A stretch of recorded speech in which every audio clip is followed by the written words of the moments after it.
Amis chercheurs de vérité, vous savez, depuis la démocratisation d'Internet et la prise de parole des chercheurs de vérité, c'est comme ça que je les nomme, les autorités et les propagandistes, ceux qui dominent ce monde, nous traitent de complotistes, de paranoïaques. Ils nous expliquent qu'Internet a fait naître les théories du complot. À cause d'Internet, des théories farfelues ont vu le jour, selon eux. Certes, il faut filtrer. Il faut faire attention aux informations qui viennent à nous pour savoir où se trouve la vérité. Mais ignorer l'existence d'un complot mondial est aussi stupide que de croire que nous sommes dirigés par des reptiliens. La vérité est dans le juste milieu. Permettez-moi aujourd'hui de vous parler de Serge Monast. Serge Monast est un Québécois. Il s'est exprimé sur le complot mondial bien avant l'existence d'Internet. À cette époque, lorsque Serge Monast prenait la parole, on le prenait pour un illuminé. Le père Reginbald et Serge Monast avaient une spécialité: l'infiltration et la collecte d'informations ultra confidentielles, bien avant l'époque de l'existence d'Internet. Et je vous invite donc aujourd'hui, à la lecture de ce texte, de mettre en perspective l'écart qui existe entre ce monde de 1985 et ce qu'annonce Serge Monast. C'est tout simplement stupéfiant. J'ai déjà reçu un journaliste international qui travaillait à l'époque pour Radio-Canada. Lui était dans les rues de Dallas le jour où John F. Kennedy s'est fait tirer. Il a entendu les coups de feu, puis il se souvient d'avoir entendu au minimum 3 coups de feu d'origine différente. C'est ce qu'il est allé dire en ondes à Radio-Canada. À l'époque. Il doit y avoir coûté son emploi. Ça y a coûté des années de prison, ça y a coûté un paquet de problèmes. Il y a de ses amis de France Presse qui sont disparus de la circulation. Vous étiez dans l'hôtel lors de l'attentat contre Bobby Kennedy, Ben moi, le frère de l'autre. en 68, je travaillais pour le Los Angeles Free Press, je demeurais à Los Angeles, Oui. et je travaillais pour Robert Kennedy dans sa campagne électorale. Donc, j'étais aussi à l'Ambassador Hotel. J'étais là, par conséquent, aussi, en même temps qu'il y a eu l'assassinat de Martin Luther King. Je me trouvais à Los Angeles, donc j'ai vécu tous les événements de cette époque-là. Pas pour chasser, est-ce qu'on vous fait du tort parce que vous savez des choses? À propos de ça, non, d'aucune manière. Des problèmes, je l'ai plutôt commencé à les vivre à partir, je pourrais dire, du mois de mars 90 au Canada. Pourquoi? Le volume, il est minuit moins 15 secondes à Ottawa, est un dossier d'enquête journalistique qui fait ressortir les ententes, les tractations, les jeux de coulisses non publiés entre Ottawa et Washington pour faire éclater d'une façon volontaire un état de crise politique majeure dans l'Est du Canada, c'est-à-dire au Québec. Le livre est basé uniquement sur des documents officiels. Documents du département d'État à Washington, documents du ministère de la guerre, c'est-à-dire des forces armées américaines à Washington, documents du Conseil des hommes d'affaires du Canada, documents du gouvernement canadien et d'autres documents d'office et de groupes, en fin de compte, reconnus officiellement à travers le Canada. Parce qu'on pourrait dire que le volume est un volume interdit. Pourquoi? Parce que cette information-là n'aurait jamais dû paraître en fin de compte. Si j'en suis venu, malgré tout, malgré les risques, malgré toutes les conséquences possibles à publier cette information-là, c'est que j'ai été coincé dans une telle situation que si je ne publiais pas et je ne sortais pas le volume, à ce moment-là, j'étais victime de coups montés à l'intérieur desquels on discréditait ma réputation. Par conséquent, on discréditait mon message. D'autant qu'auparavant, on m'avait ruiné financièrement parce que juste pour les années 1991-92, j'ai perdu au moins 35 000 liquides qu'on m'a fait perdre. Et ça, c'est au niveau des autorités canadiennes. On n'était pas intéressé à ce que cette information-là puisse atteindre le public, parce qu'elle révèle sous-jacent trop de scandales. Vous avez 2 paliers décisionnels à ce niveau-là. Vous avez le Conseil des hommes d'affaires à Toronto, qui représente, en fin de compte, si on se reporte au niveau historique, l'ancien au Canada.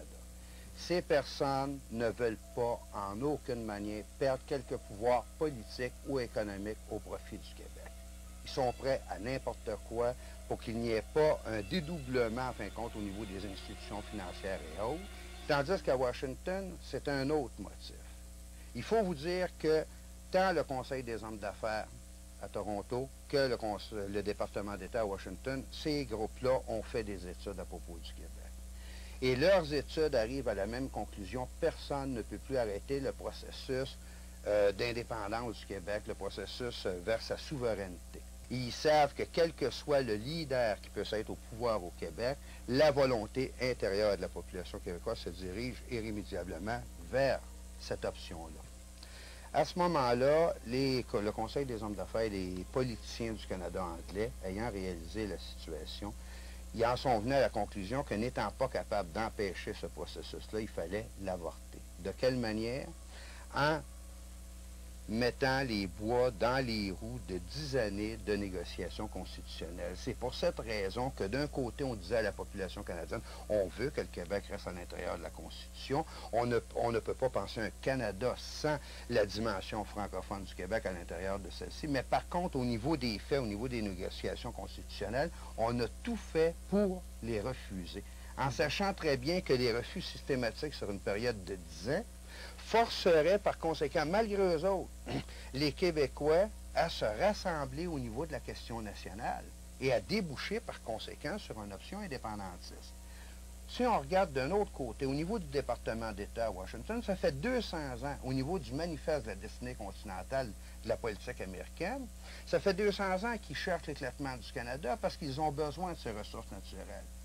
Donc, officiellement, ils sont pour l'unité canadienne au niveau international, mais officieusement, ils sont pour l'indépendance du Québec, parce que l'indépendance du Québec possible leur apporte sur un plateau d'argent l'éclatement du Canada. Oui.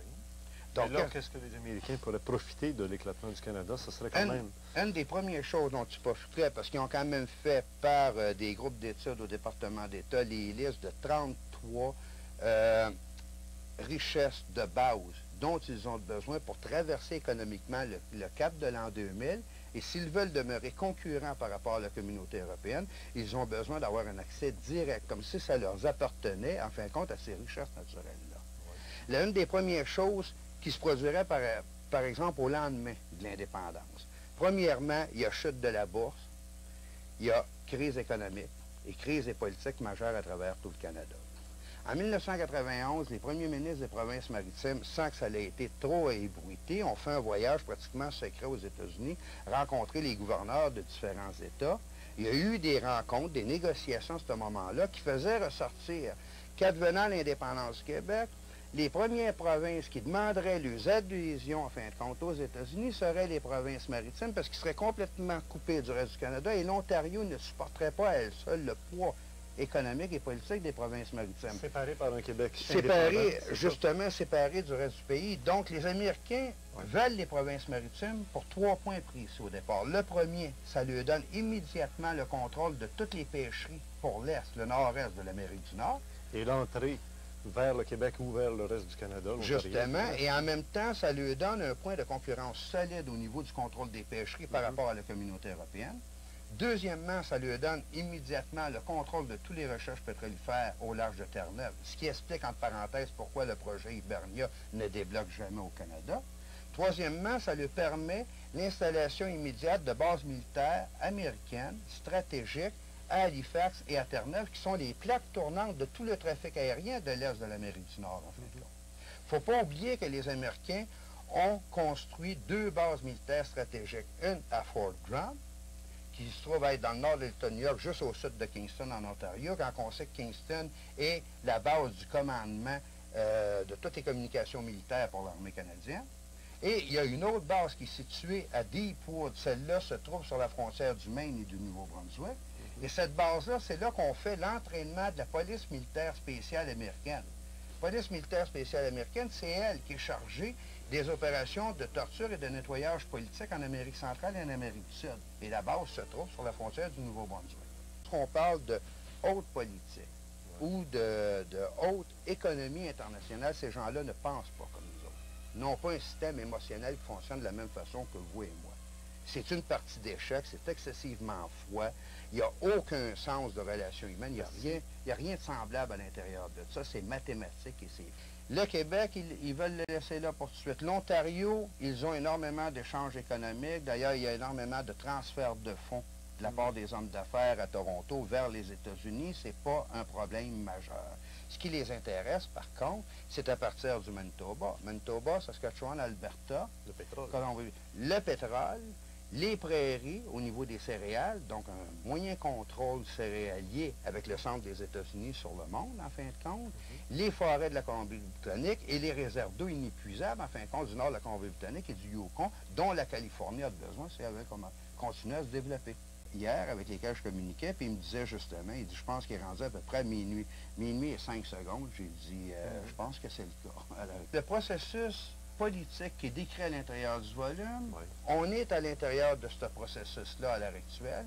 Et puis, en plus, la majeure partie des gens n'en sont même pas conscients. C'est-à-dire, ils ne savent pas ce qui se passe, ils n'arrivent pas à comprendre ce qui se passe pour la simple raison que l'information ne leur est pas donnée. Et si l'information ne leur est pas donnée, c'est qu'il faut comprendre, moi je peux en parler en tant que journaliste, c'est que 95% de l'information n'est habituellement jamais publiée ou rendue accessible à la population. Pourquoi? On ne tient pas à ce que les gens soient à ce point perturbés qu'ils ne peuvent plus continuer à consommer de la même façon, donc perturber l'économie. On va donner l'impression aux gens par la désinformation, on va leur donner l'impression qu'ils sont informés, mais en leur donnant jamais l'information de base. Et c'est ce qu'on vit quotidiennement à travers les médias, les différents médias d'information.